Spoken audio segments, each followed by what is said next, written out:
Olá, sejam bem-vindos a mais uma edição do programa Educação em Pauta e no nosso estúdio nós já temos a presença do professor Artemilson Alves de Lima, ele é professor do IFRN, campus Natal Zona Leste, graduado em História, mestre em Mídia e Conhecimento, doutor em Sociologia pela Universidade Federal do Rio Grande do Norte e pesquisador da nossa cidade, Natal, década de 80, fruto de suas pesquisas, recentemente lançou o documentário A Província Moderna e está hoje para conversar sobre esse assunto. Artemilson, seja bem-vindo ao nosso programa. Muito obrigado pela oportunidade de falar sobre a província moderna. Professor, já faço a pergunta, como é que está o documentário, né? Pelo que a gente vem acompanhando, tem várias sessões, está sendo bem recebido? Isso, o documentário ele foi lançado no Instituto Federal da Cidade Alta. Na ocasião, nós nos surpreendemos com o número de pessoas que foram ver o documentário. O auditório estava completamente tomado. Dizem até que teve gente que não conseguiu nem entrar para ver. E isso, assim, de certa forma, foi uma grande surpresa, uma grata surpresa, não é? E a partir de então, daquela exibição, muita gente que estava lá e que tinha, digamos assim, trabalhos em escolas, noutros institutos, noutros campos dos institutos federais, e mesmo pessoas de outras instituições já nos contactaram assim para que a gente fosse apresentar, né, da possibilidade de apresentarmos o vídeo lá. Desde então a gente já fez, acho que umas 12 ou 13 exibições coletivas. A última exibição coletiva que nós fizemos foi agora na Expotec de Currais Novos, para alunos, professores da Expotec. Foi muito bom, foi quarta-feira passada, né? Foi muito boa, a discussão foi muito boa.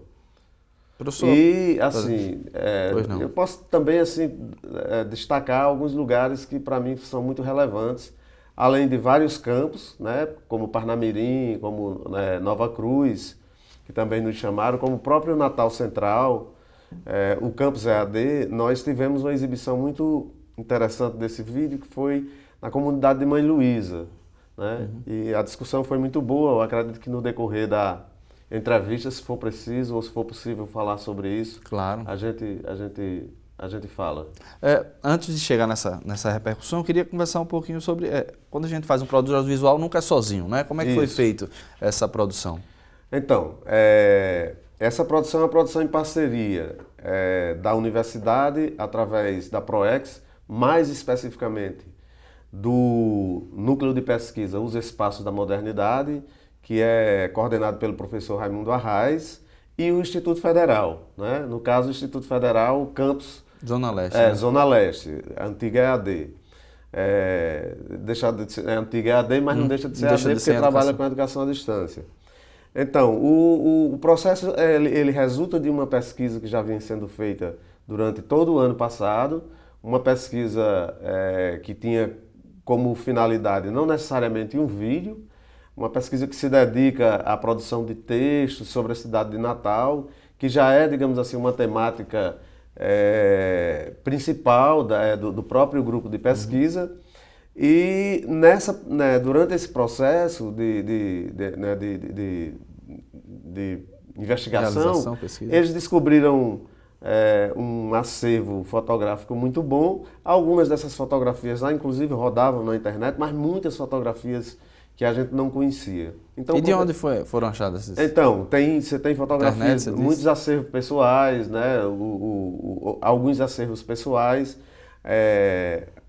das bibliotecas públicas, da Biblioteca Nacional, da Biblioteca Pública Francesa, né? Porque quando a gente fala em Augusto Severo, a França é um lugar, por exemplo, que tem muito registro sobre o episódio do Augusto Severo. Muita gente que tem acervos pessoais que são assim, bastante interessantes, bastante ricos. Algumas coisas de sites especializados, como o Toque de História. Então, um acervo muito grande. E aí o professor Raimundo Arraes me chama e me mostra esse acervo, diz que tem uma intenção de fazer o vídeo. E meio despretensiosamente, muito mais para cumprir, talvez, relatório mediante a PROEX. E eu, quando olho para o material, eu digo assim, olha, não, a gente pode fazer uma coisa bem mais ousada e eu posso ver a possibilidade da gente integrar instituições aí. Por exemplo, eu tenho digamos assim, uma facilidade de comunicação muito grande com o setor de produção de vídeo do Instituto Federal, e aí eu posso falar, E aí fizemos a parceria, link, né? fizemos a parceria, inclusive institucionalizada, documentalmente e tudo, e resultou nisso aí. Então esse documentário ele é resultado de uma pesquisa que inicia lá, mas assim, depois o Instituto entra para a gente pensar o produto audiovisual que acabamos fazendo, não é?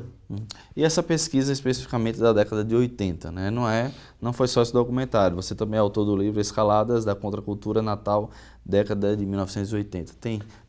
Tem uma ligação aí? Não deixa de ter, não é? Não deixa de ter porque o tema é a cidade, né? Eu trabalho no meu caso específico, foi minha tese de doutorado, o livro que eu lancei, ele é oriundo da tese de doutorado, é a tese, né, em síntese. Trabalha com expressões da contracultura na década de 80. Eu nomeio como contracultura porque eram digamos, expressões que estavam muito fora da chamado arco oficial, né, de cultura. Era o pessoal que trabalhava com fanzines, com jornais mimeografados, com brochuras mimeografadas, que agitavam a cidade no dia da poesia, no dia 14 de março, que iam para o centro da cidade jogar poesia nas pessoas, que iam declamar poesias, andava com faixas, com, né, cartazes.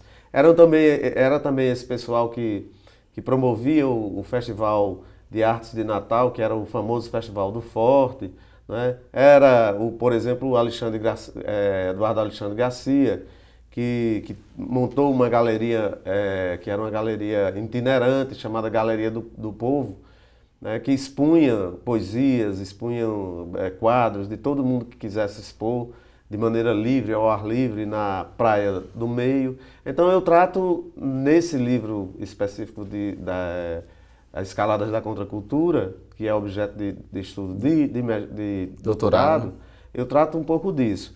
E tratando disso, não é como você, por exemplo, não deixar tratar de da citar, cidade, né? não é? Os espaços, os bairros. Agora, essa outra temática, que é a temática do documentário, ela é focada em outro recorte histórico. Um recorte histórico bem anterior à década de 80 do século passado, né, que são os primeiros 30 anos. Aquilo que se convencionou chamar, mais ou menos, pelos historiadores, pelos estetas de maneira geral, também que estudam esse período, convencionou chamar de Belle Époque, que é uma espécie de Belle Époque natalense. O Tarcísio de Medeiros, ou aliás, o Tarcísio Gurgel, inclusive, tem um livro, tem também um estudo, acredito que foi a tese de doutorado dele também, que é chamado o livro A Belle Époque Natalense, não é? E ele estuda essas expressões nesses primeiros 30 anos do século XX na cidade. A poesia, a estética, a arquitetura, como é que aquela cultura, digamos assim, de origem, né, de matriz francesa, ela chega até Natal e quem vai se envolver com ela, né? Conversar um pouco sobre o documentário, né? Ele começa falando sobre, digamos assim, uma Natal dividida em duas áreas. Conta pra gente essa parte inicial do livro. Do documentário, perdão. O documentário ele aborda a cidade como uma construção rizomática. Assim, para deixar bem claro, o rizoma é uma raiz, não é? Você usa Deleuze também nessa parte? Não usamos Deleuze, não. Não deixa de usar porque quando você trata a cidade, trata a temática dessa ligação, dessa forma, né? Não deixa de ter aí, digamos assim, mesmo que talvez involuntariamente, né, esteja noção, aí um né? pouco de Deleuze, a noção de rizoma de Deleuze. Mas rizomática por quê? Porque o documentário ele não é um documentário linear. Ele não trata ano a ano, o que foi que aconteceu nesse ano, depois aconteceu 2 anos depois. Ele vai e vem, ele vai nos anos 20, ele volta para os anos 10, ele volta para... Né? Então, e rizomática também porque ele não se prende, digamos assim, a uma temática e se dedica a verticalizar essa temática. Ele trata de várias coisas, várias expressões das cidades que têm a ver com política, que têm a ver com cultura, que tem a ver com poesia, que tem a ver com a própria música da época. A dinâmica da cidade, né? A própria dinâmica da cidade, que tem a ver com os contrastes profundos da cidade, uma cidade que se pretendia moderna nesse período, mas que ainda convivia com problemas muito sérios, que eram problemas muito, digamos assim, próprios de uma cidade que não tinha infraestrutura, que modernizava-se num setor, mas ao mesmo tempo deixava boa parte da população excluída, né? E a própria modernização em si traz também essa exclusão, não é? Ela provoca essa exclusão. Então o documentário ele vai nessa linha. Não é um documentário, digamos assim, que conta uma história com começo, meio e fim, né? E nem tampouco é um documentário próprio de história. Ele trafega, eu diria, em várias áreas do conhecimento das humanidades, entre eles a história. A sociologia também? A sociologia, claro, não tem como não deixar. Por exemplo, no momento, se os espectadores forem ver o documentário, no momento em que, por exemplo, a gente trata da vinda dos retirantes, né, as grandes secas dos anos de 1903, 1904, 1905, e eles ocupam a Praça Augusto Severo, na Ribeira, né, e aquilo causa, digamos assim, um mal-estar muito grande na população natalense que já morava aqui, mas também causa uma preocupação e um mal-estar muito grande para os grupos que eram grupos que governavam a cidade, sobretudo os grupos ligados à família Maranhão, Alberto Maranhão, Pedro Velho de Albuquerque Maranhão e por aí vai. Essa família Albuquerque Maranhão que veio de Pernambuco ou não? Na verdade é engraçado, essa família ela é que a gente tem sempre nas aulas de história, mas nunca quem não é da área não, então, se aprofunda, né? É engraçado, o Rio Grande do Norte, a história do Rio Grande do Norte, ela é muito marcada pela história das famílias. Eu acredito, inclusive, que isso não é só do Rio Grande do Norte, todo o Nordeste, né? Mas no Rio Grande do Norte isso é muito forte. A gente costuma muitas vezes falar, quando a gente fala da política mais contemporânea, a gente fala dos Alves e dos Maia, mas veja só, o Rio Grande do Norte, quando os portugueses retomam a capitania, né, que eles criam a capitania, mas a capitania fica na mão dos franceses, né? E quando eles retomam, expulsam os franceses, quem expulsa é um Albuquerque Maranhão, não é o mesmo, por exemplo, que vai para a capitania de Pernambuco, não é? E os Albuquerque Maranhão, eles ficam com essas terras que vão daqui de Natal, mais ou menos daqui de Natal, até a fronteira do Rio Grande do Norte com a Paraíba, no caso hoje Baía da Traição, por ali. Então, essa família é ela que se perpetua no poder. Se você vai um pouco mais adiante, por exemplo, já em 1817, né, com os ecos da Revolução Pernambucana de 17 aqui, você vai encontrar, por exemplo, no poder, a maioria das pessoas que ocupavam o poder eram vinculadas a essa família Maranhão. Os primeiros engenhos de cana-de-açúcar, né, o engenho de Vila Flor, eram dos Albuquerque Maranhão. Então, são eles, sim, os herdeiros dessa linhagem, né, dessa linhagem que começa lá na colônia e que estavam no início do século XX aqui. Que só vão cair, na verdade, não diria cair, mas assim, a decaída política desse grupo se dá nos anos 20, quando um grupo ligado a outra oligarquia, que era uma oligarquia do Seridó, os Medeiros, né, eles se instauram no poder aqui na década de 20. Inclusive, quando vem a Revolução de 30, quem está no poder não é mais o Maranhão, é o Juvenal Lamartine, não é? Que era ligado a esse grupo do Seridó, dos Medeiros, né? Artemilson, está muito interessante a conversa, mas a gente vai fazer um breve intervalo e você de casa não saia daí. Já a gente volta com o segundo bloco do programa Educação em Pauta. Até lá.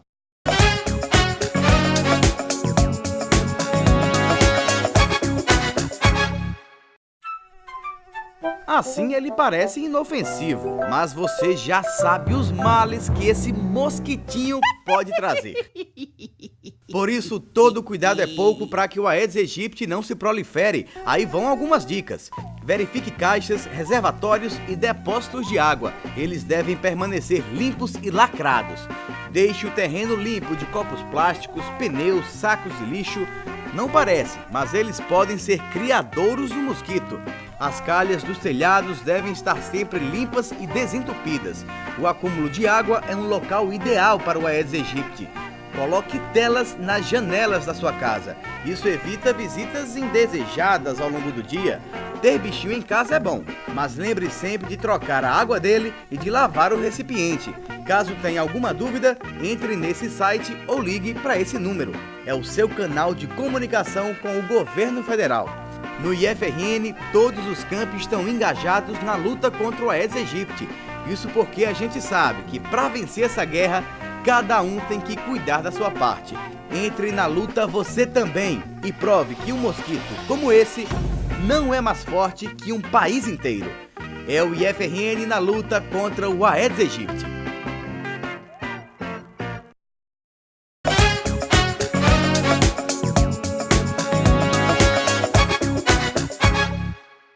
Voltamos do intervalo com o segundo bloco do programa Educação em Pauta. A gente continua a conversar com o professor Artemilson Lima sobre o documentário A Província Moderna.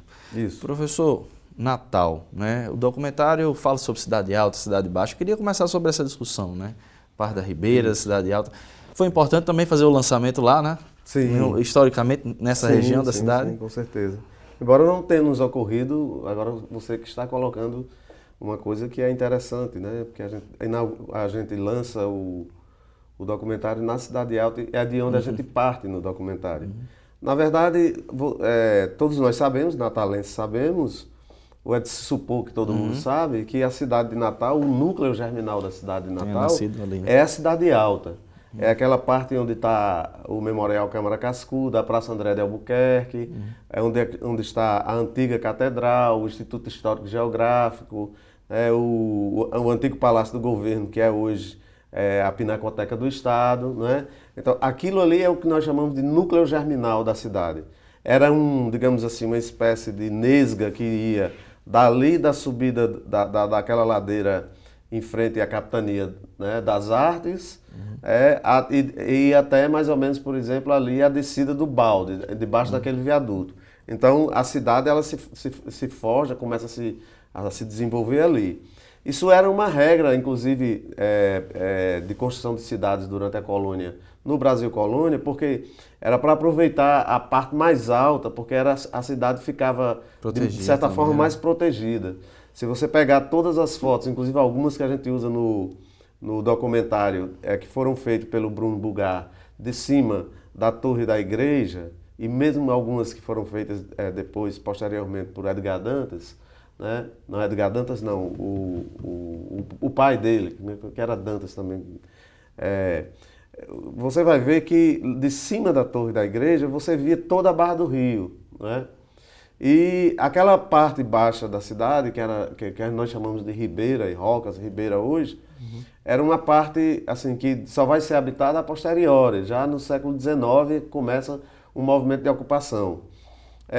Isso muito em função das atividades econômicas que começam a se dinamizar, sobretudo depois que a linha férrea ela atravessa o Potengi e alcança, né, até as Rocas, onde hoje inclusive tem um campus do Instituto Federal, era a rotunda, né, era a rotunda onde havia a manutenção dos trens, onde muitas vezes o trem fazia a curva, né, que é uma coisa meio, né, porque era a rotunda. E passava dentro, digamos assim, da Ribeira, da Rua Chile, dentro dos armazéns. Mas antes o trem, ele parava numa outra estação do outro lado do rio, que era chamada Estação da Pedra. E todas as pessoas, todas as mercadorias que queriam chegar aqui desse lado, vinham através de embarcações, pequenas embarcações, e ancoravam no Porto Tavares de Lira, numa espécie de trapiche, né? Então aí é que começa o desenvolvimento da cidade, digamos assim, nessa perspectiva de cidade alta e cidade baixa. É engraçado porque Natal tem até hoje, todo mundo chama de cidade alta, o que de fato era a cidade alta na cidade. Né? E você descendo a ladeira hoje Rua Câmara Cascudo, né? Você chega na Ribeira, que era a chamada parte baixa, que foi aterrado, foram feitas obras urbanas, né, assim, muito arrojadas para que pudesse construir naquela área. Mas o documentário mostra, inclusive, algumas fotografias da época em que aquilo ali era mais mangue, né? Era cortado pela linha do trem. Tem uma parte que diz assim que as pessoas mais pobres viviam espremidas entre a linha do trem e a lama do mangue, né? Tem uma visão poética também, tem né, uma visão poética, claro. E se vale de poetas, né? Das falas poéticas como Jorge Fernandes, Alta de Souza, né? Então, o documentário ele parte dizendo que nessa época, no início dos anos do século XX, nos primeiros anos do século XX, o que era Natal? Natal era essa parte do núcleo germinal, que é a Cidade Alta, e a Ribeira, com rocas, com algumas habitações, núcleos de povoações nas rocas. E já havia também um movimento, por exemplo, de expansão da cidade para o oeste. No caso, por exemplo, em direção ao Alecrim, sobretudo por conta da construção do cemitério, né? E de uma certa ocupação depois do Balde, né? Assim, na ladeira da subida do Balde, onde hoje a gente encontra o cemitério do Alecrim, né? Que só depois, no século XX, com o decorrer do século XX, é que vai se dinamizar bastante e também vai se expandir e descobrir outros espaços de ocupação, como, por exemplo, as quintas, né? Que tem esse nome por conta de algumas granjas que se chamavam de quintas, né? Lá. Como no Rio de Janeiro, eu acho que existe a chamada Quinta da Boa Vista e tal, né? Então, o documentário, ele então diz assim, o que era a cidade?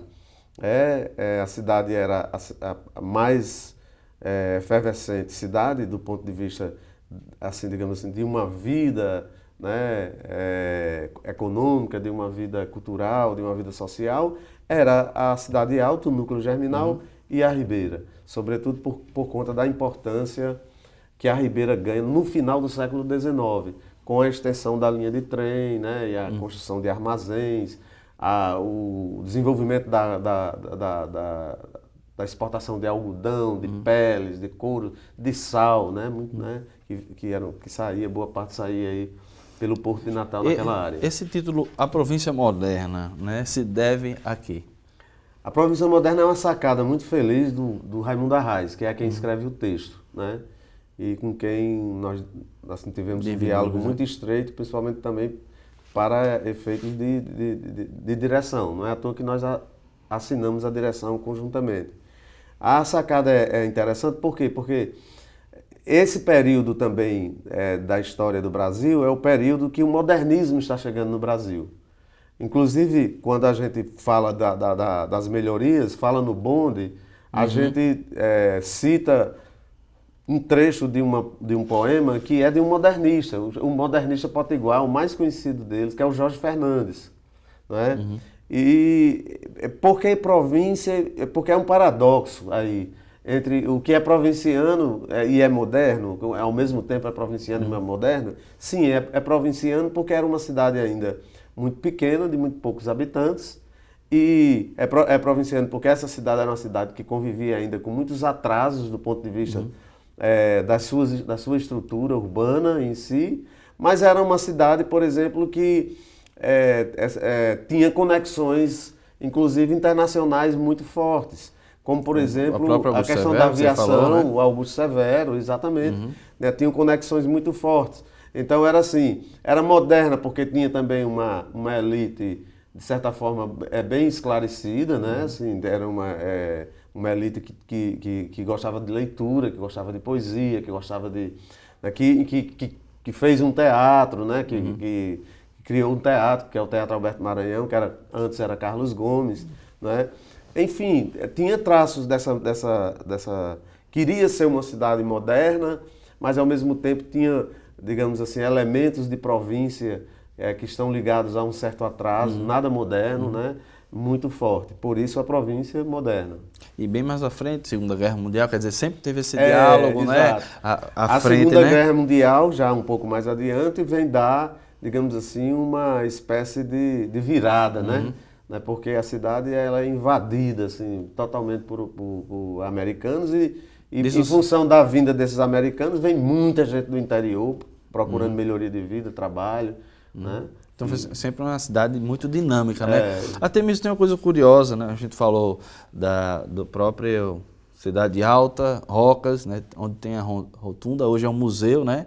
Tem a catita, aquela locomotiva que foi utilizada na ponte. Quer dizer, no documentário fala também da questão da ponte, né? Isso. Que a gente chama de Ponte Velha, Ponte de Igapó. É uma parte importante 1916. também. 1916, né? Ah, sim, a ponte é muito importante porque a ponte, eu acabei de falar que é a partir da construção da ponte em 1916 que o trem ele passa por cima do rio e vem bater aí nas rocas.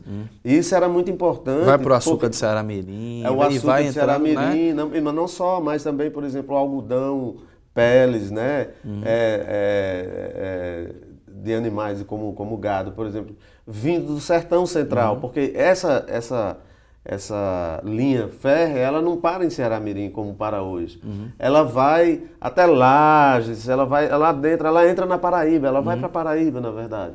Então... Mas ela ia até Mossoró, não? Até Mossoró. Porque eu ouvi falar uma época que até o sal foi dinamizado nessa época, né? Isso.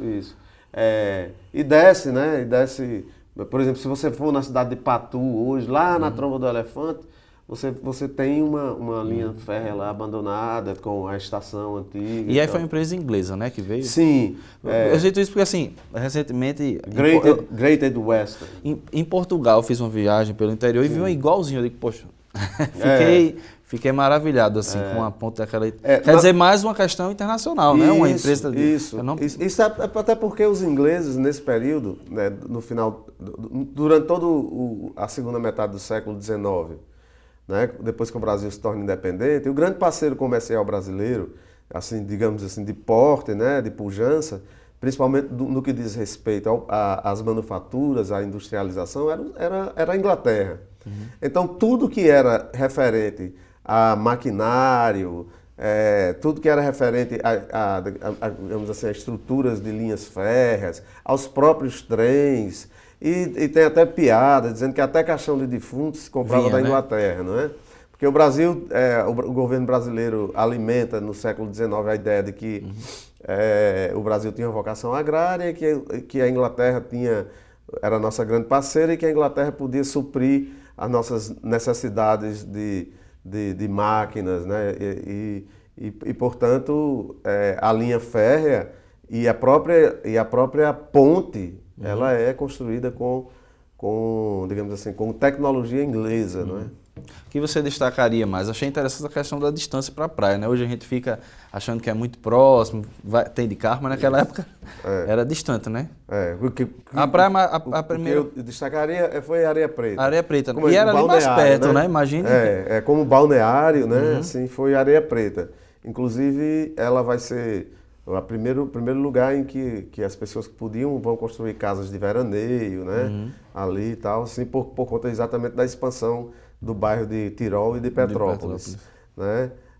Mas naquela época tudo era um pouco mais distante porque também os transportes, não existia o automóvel, né? No início do século XIX aqui, no século XX, não tenho esse dado, mas você não encontra nenhuma foto, por exemplo, que tenha, já encontra uma foto de uma, mas já um pouco mais tardiamente, né? De alguns automóveis, há muito poucos automóveis, né? Assim, você encontra um bonde que era de tecnologia inglesa, cuja linha também era de tecnologia inglesa, não é? E, enfim, as distâncias eram muito maiores. Né? Bem, Artemilson, infelizmente a gente está terminando o nosso programa, mas eu queria dizer para o telespectador que tem muito mais, não é só isso que a gente conversou não, né, Artemilson? Não, senão a gente dava um spoiler geral do documentário. Com certeza, falar da cidade de Natal ou falar de qualquer outra cidade é um tema muito bom e um tema que dá, digamos assim, 10 ou 20 programas desses aí e a gente não encerra nunca. Muito obrigado pela entrevista de hoje. Eu é que agradeço. E você de casa, muito obrigado pela sua audiência. A gente termina aqui mais uma edição do programa Educação em Pauta, mas eu sempre faço convite para que no próximo sábado, às 10h30, aqui na tela da TV Câmara, você possa acompanhar mais uma edição do nosso programa. A gente se vê na semana que vem. Até lá.